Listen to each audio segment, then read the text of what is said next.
Welcome to the Film Florida podcast. I'm John Lux, and I'm the Executive Director of Film Florida. Before we get to our interview, if you're not already a member of Film Florida, please consider joining at filmflorida.org. Please also consider going to our website and donating $20.24 for our 2024 fundraising campaign. Visit the Film Florida merchandise page at filmflorida.creator-spring.com to purchase Film Florida t-shirts, sweatshirts, coffee mugs, and more. All merchandise proceeds go to the Film Florida Filmmaker Grant and Scholarship Fund. Joe Chianese is the Senior Vice President and Production Incentives Practice Leader at Entertainment Partners. In his role at EP, Joe provides production and legislative consulting, financial, tax, and administrative services for domestic and international production incentives. He has over 30 years of accounting, government affairs, production, and tax experience, including positions at Sony Pictures Entertainment, the Walt Disney Company, the ABC Television Network, Paramount Pictures, and Ernst & Young. Today, he is recognized as a leading expert on production incentives for the global film industry. We talked to Joe about all things EP and more on this episode of the Film Florida podcast. Here's my conversation with Joe Chianese from Entertainment Partners. Welcome to the Film Florida podcast, Joe. Thank you for including me. So let's start at the beginning. Give us your backstory. So I've been in the industry 40 years, believe it or not. Started my career working for Paramount Pictures in their tax department. Was there for about 2 years. One of the guys took a liking to me and said, listen, you're a smart guy, and you're probably not going to learn everything you need to know about taxes here at Paramount. Maybe you should go work for public accounting. So I went to work for Ernst & Young for about 10 years. And from there, I jumped to one of my clients, which was Cap Cities ABC, which 2 or 3 years after that, they got acquired by Disney. So I went from Cap Cities ABC to Disney, worked for Disney for about 5-6 years. And then I went over to Sony for about 7 years in their tax department, but focusing on film and TV production. And then I joined Entertainment Partners in 2006. So yeah, 18 years later, I've become somewhat of an expert on U.S. and international incentives. Okay. So make sure I got the title right. You are the Senior Vice President and Practice Leader for Production Incentives at Entertainment Partners. I'm sure most people listening know who EP is, but just in case, tell us who and what Entertainment Partners is, and then explain your role. So Entertainment Partners, in a broad sense, is a production services company. We primarily focus on production payroll. We're a market leader in the U.S., Canada, the U.K., and Australia. So we handle the payroll for all the film, TV, commercial productions. With regards to that, we also have industry standard software that most of our clients use and most of your listeners must have heard of, which is Movie Magic Budgeting, Movie Magic Scheduling, Synchronize, Sync on Set. We also own Central Casting, which some folks might not realize, which is the extras background casting company that's been around since the 30s. We're very much involved in residual management as well. And so those are the key businesses. And then with regards to incentives, which is a group that I started in the US in 2006, it was operating outside the US by our Canadian team even longer than that, because incentives were around in Canada much longer than that. And what we handle there is incentive management with regards to clients coming to us asking for us to handle the whole application process for them. We also provide advisory services as to, where to go and or where not to go. In certain instances, we finance incentives, and we also finance minimum guarantees. And also in the U.S., there are some states that have what they're called transferable tax credits. Florida, when they used to have an incentive program, was a transferable tax credit program. We're not a broker, but we're a tax credit placement agent. So we help our clients sell those credits. Excellent. And now you said you previously held positions with Sony Pictures, Walt Disney Company, ABC, Paramount Pictures, Ernst & Young. How did those roles prepare you for the current one? Is there anything specific that you look back on and say, man, I'm glad I learned that? You have to give anything specific, but I can say that everything kind of led to where I am today. I lecture a lot of the local universities and grad schools, and I get that same question, how did you get to where I am today? And I said, well, luck had a lot to do with it, hard work. And I think that everything I sort of learned along the way has sort of become relevant in one way or the other. I'm not just a person who knows incentives. I'm a person who knows tax. I'm a person who knows accounting. I'm a person who knows government relations. I'm a person who knows, I'm not a lawyer, but a bit about the law. I think those are all elements of what we do. And so when I talk to students or anyone who's trying to get into the industry, I try to get them to broaden what they're looking for. Everybody seems to think I want to be a producer or I want to be a director, and I think that's all great. But there's so many other interesting roles within the this industry that you just come in. It's very much an apprenticeship type situation. You come in at a very low level. Usually, no matter what role you're taking, you're coming in as a PA, and within that roadmap, you kind of move up as you feel you want to, and as you build relationships, which is another key element. I mean, relationships I've built along the way got me to where I am today. Yeah, yeah, that makes a lot of sense. Now, we talked a little bit about what EP does, and you guys are situated to help with virtually every step of production, payroll, finance, starting a production, managing one or multiple crew, you even mentioned, and talent. Tell me a little bit about each area of the production that EP can assist with, and get a little bit of detail of like, so people can relate to what it is that you guys do. Well, again, it could be as simple as like us getting a phone call from a producer saying, "I have this project. I'm thinking about filming it, XYZ locations," and we can kind of guide them through what makes sense for that project. And the next stage for them would be budgeting the project. So once you go from that initial, "I've got this project, where do I go?" The next important phase is budgeting for those locations, which is where Movie Magic budget comes into play. So you can budget your project for multiple jurisdictions. After that point, the next question is for them more than for us is where's your financing coming from? As I said, we can help with financing incentives, which, depending on where you're filming, can subsidize anywhere from 20 to 40%, possibly more of the budget. But at the end of the day, we're not going to be first money in. So typically, if we're financing a project, we'd like to see at least 60%, if not more, of the financing already in place. And then from there, we'll process all the payroll, set up all the production accounting accounts for our clients. And then on the incentive side, we handle all the paperwork from initial application to tracking spend, building all the reports that are necessary in terms of qualified spend, qualified payroll, dealing with the CPAs that are auditing the shows, dealing with the states or countries that are auditing the shows. And at the point of completion, we don't file tax returns here in the US, which some incentives require. We do provide that service in Canada and in the UK. But if it's a simple credit that needs to be sold, we help them sell the credit. Hmm. And now, one of the things probably most people know about entertainment partners is that you guys have such a robust, user-friendly incentive map on the website. So, talk a little bit about navigating that ever-evolving incentive landscape, both here in the United States but worldwide. I always try to say incentives are not as complicated as some people think they are. I just spoke at an indie film conference on Friday, and I think people get nervous when they hear the word tax incentives because they hear the word tax. Hmm. So the first thing I say is not all incentives are tax. I like to use the word production incentives because there are rebates and grants. I also say that you don't need to know every program. You just need to understand what's important within each program.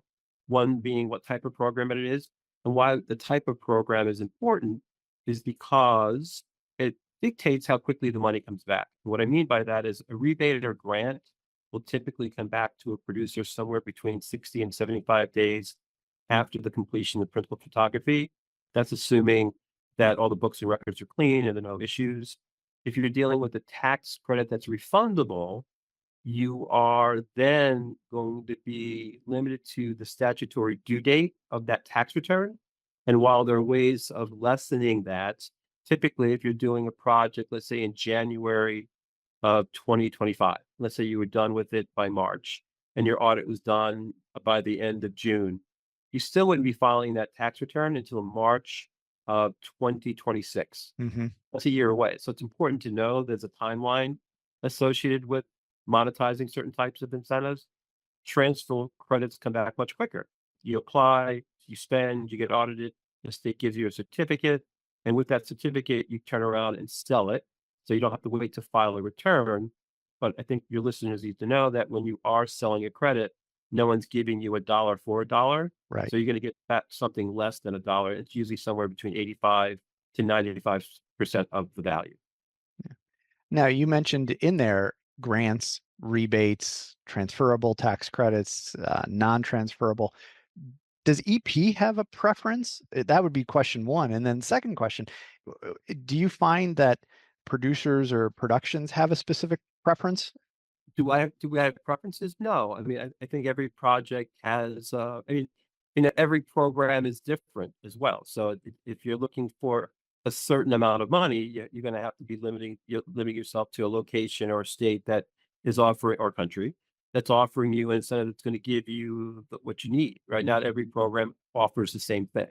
So I think one, finding a program that meets your needs financially, and then the second point is finding a program that meets your timing, right? If you're a producer that needs to finance your credit, you need to think about a location that might take a year or more to get the money back. I mean, as an example, and things are fluid in New York, but right now I'm hearing New York, it's a refundable credit, can take anywhere from 36 to 48 months to get the Mm, money back from the okay. state. That's a long time to Yeah. carry interest. Yeah. And now you mentioned you just spoke at an independent event. Talk about some of the unique challenges for indie productions when it comes to production and incentives, and how specifically EP helps those with independent films.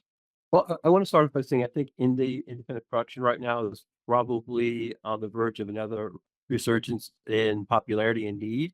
As you're probably reading yourself in the trades, is that we're expecting or reading that the studios and streamers may be scaling back a bit on their slates. Hmm. And so, with that said, more than likely, although I'm not speaking on their behalf, they'll be supplementing their slates with projects that they are purchasing from the indie producer. So I think we're going to see the independent producer really kind of step back up into the limelight. I think if you're also following the festivals, whether it's Cannes or Venice or Toronto, there's a lot of movies that are getting a lot of buzz right now. I think the movie-going audience is interested in the type of projects that indie producers are making. So that's more on the creative side.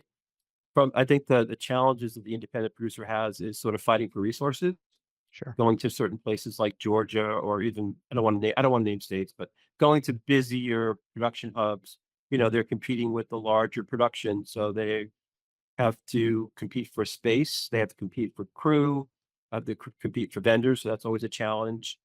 I think that's probably their biggest challenge. I think the other challenge is, and this is more on the creative side, is that if you're an independent film producer and you're not selling your project to a streamer or a studio, how does your project get seen, right? Because we know Right. the theatrical market is somewhat in a flux right now, and as a movie lover, I hope that comes back. I just went to see a movie called The Substance with Demi Moore that got a lot of buzz at Cannes. I went last Friday night, and the theater was packed, and it was kind of an intense movie, and it's a great experience to see a movie with an audience, and I think people need to remember how much fun that is. Yeah, that's true. Now, as we unfortunately know all too well, and you mentioned a little bit earlier, Florida doesn't have a statewide incentive program, but we have a number of local incentives. While no one will claim that those are as powerful or lucrative as a statewide program, they're still really important, can be effective for the right projects. From your perspective, talk about the importance of the local incentive programs here in Florida. Well, I can't name them all, but I know that there are quite a few. I'm good friends with Sandy Letterman in Fort Lauderdale and Marco in Miami. So I know both Miami and Fort Lauderdale have great programs. I know that Marco just rolled out another program that I know is getting a lot of buzz. I think they might have just gotten a TV series recently. I don't know if that's made the trade yet or not. So I know that's attracting productions. I know there's also a program that was in Clearwater, St. Pete, that's now changed to be more of a countywide program, if I'm not mistaken. So yeah, there's at least 5 or 6 programs in Florida. I think Florida's done a great job, because I can't remember exactly when the state program went away, but Well, unfortunately, we know it all too well. It was 2016. I was just gonna say the 2015 or 2016, but I really do think that the cities have done a great job in building what I think very competitive programs within the limits that they have. As we like to believe here in Florida, incentives aren't everything. They're very important. We all know that, but they're not everything. And so there are also a lot of other aspects to consider when looking for the right location for a production. What are some of the things that you believe are important for producers to consider when finding the right location other than a program? There's three factors. The incentive is one. I think they're also looking for crew and infrastructure. I think those are real important elements that they look for. I mean, if you're going outside of your home state to film, clearly your preference would be not to bring your home crew with you. It adds more expenses. So the more local crew, trained crew that's available, the better. And then infrastructure, right? You want to make sure that the vendors are there, the stages are there, all the things that you need for a production. So those are the three probably most important things. I wanted to jump back because we were talking about independence, and I just wanted to highlight, and you might also be aware of this, that back in April, the UK announced an incentive specific for independent film. Hmm. It's a 40%. The UK is basically a refundable credit, but it's a 40% credit for independent film that's 15 million pounds or less. So about 19.7 million US dollars. That's a pretty significant incentive. Yeah. The only criteria to qualify is having either a UK screenwriter or a UK director attached to the program. There's also going to be a cultural test that they always have that they're still developing. I think that's pretty significant, that what they're offering. And clearly, Ireland felt the same thing because Ireland just announced last week that they're adding an 8% uplift to their 32% incentive. So they now are also offering a 40% incentive for independent film, 20 million euros. So it's about 22 million US. So clearly, we've got the foreign governments trying to track not just US independent producers, but all independent producers. Right, right. Well, and I mean, honestly, knowing your audience has been something that we talk a lot about here in Florida, and the independent market is truly our audience. It kind of always has been in Florida, as opposed to the big studio features and television series. So, a lot of the local incentives do kind of cater towards a little bit more of the indie films for that exact reason, because we know how important they are to the overall product of what our industry brings. One of the things that is really unique about the services and the specialized expert focus during each production from EP is how each component makes up the larger identity. So, focusing on the tools related to finance, the company also provides solutions for payroll and residuals, as you mentioned, production finance and production management. From your sales pitch, what is the value of having all of these different services interconnected within EP? Well, it's going to sound like a corny answer, but I think it goes back to the name, right? Entertainment partners. I think we partner. I mean, I think we try to do what we can with product or service to partner with our client to sort of take them from idea to completion. And that's what's great with regards to the residual side, that we're, even when a project's done, we can stay involved in sort of handling all the residual management for a project. And, when we talk about our industry always changing and trying to stay ahead of the curve, but you guys need to do that on the backside of the project. So, how does the company stay ahead of the curve with production technology and administration stuff and those type of things so you can continue to service what the clients actually need? Well, we have different groups that focus on each different component that you mentioned that does just that. We have the folks that sort of focus on keeping what's currently operational, and then we've got the group that is focusing on how we have to update or change and modify programs or create new systems to be as cutting edge as possible. During COVID, we had a lot of virtual products that probably weren't as used as we would have liked before COVID, and COVID hit, and they became critical. They became a Mm. lifeline to how production can continue when people weren't able to meet in person. And now they've become common use. But back then, it was sort of something that, you know, people are afraid of change. They're used to what they're used to. In that situation, they were forced to change. And I think they were happy to have that available and happy to keep using those products. When you hear from a producer that says like, "Oh, I couldn't use EP, I don't have the budget. My project isn't big enough." How do you respond to them? I guess I would say I don't know where that perception comes from. We don't have a cutoff when it comes to budget sizes. We speak to every client, we speak to every production, and we will walk through the production with them. And if for some reason it doesn't make sense for them to work to us, we always come up with an option. We don't just say no, thank you. We'll talk to every client and we'll walk through the project and make them aware of what we can do for them and does it make sense for them. And ultimately, it'll be their choice. But not come to us initially because they don't think we can handle it is the wrong answer. We handle all sizes of production. Good, good. It's been an interesting 4 or 5 years for our industry. You go back to COVID, we've had strikes, we've had things going on with the theatrical releases and among a bunch of other things. From your perspective, where are we going? Where are we going to be 5, 10 years from now as an industry? That's a great question. Obviously, we all know about the AI, wondering what AI is going to do to all this. And I know that the recent strikes tried to build in protections around AI, but the reality is you can't stop technology. And if certain things are going to minimize the cost of production over time, they're going to work their way into the process. The other thing I wondered truthfully, and maybe this is more than 5 years away, but as these LED screen technologies become more and more realistic, do you have to go to Paris anymore if you can basically recreate it on a screen? Hmm. That'll be an interesting time. I think you'll have traditionalists who will always want to go to the real thing.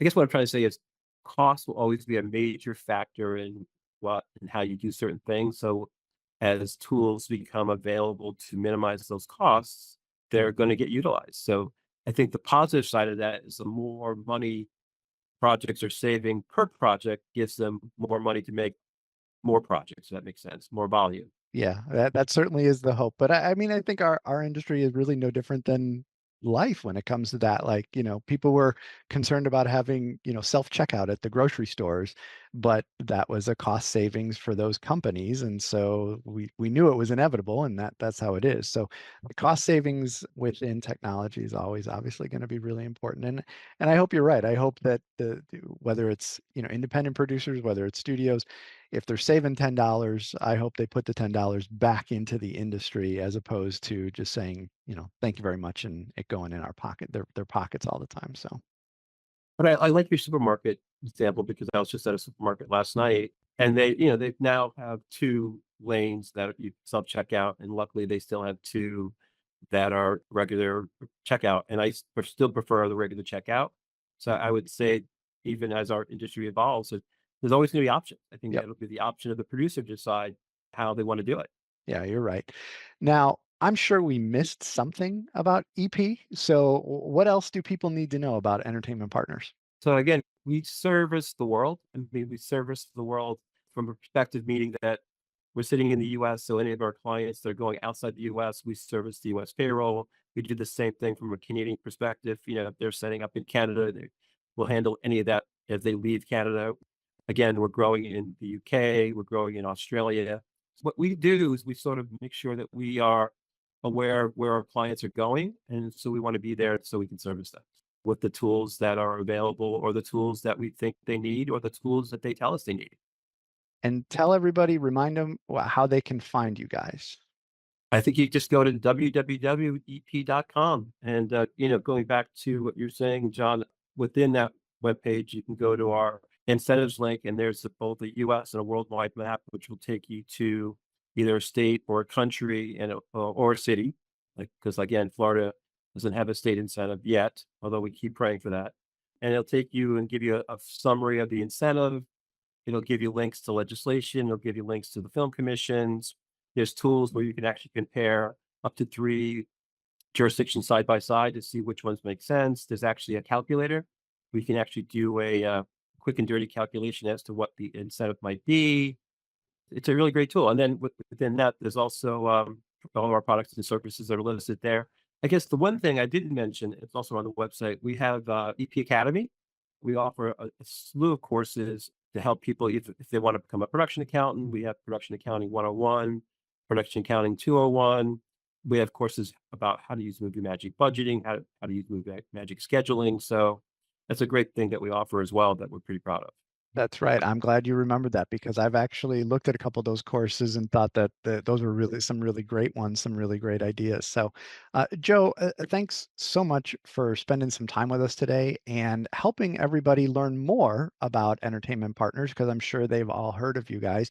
And we also really appreciate the support you've given to Florida and all of us that work here in the industry over the years. So we really appreciate you being with us on the Film Florida podcast today. Yeah, my pleasure. My pleasure. Happy to do it.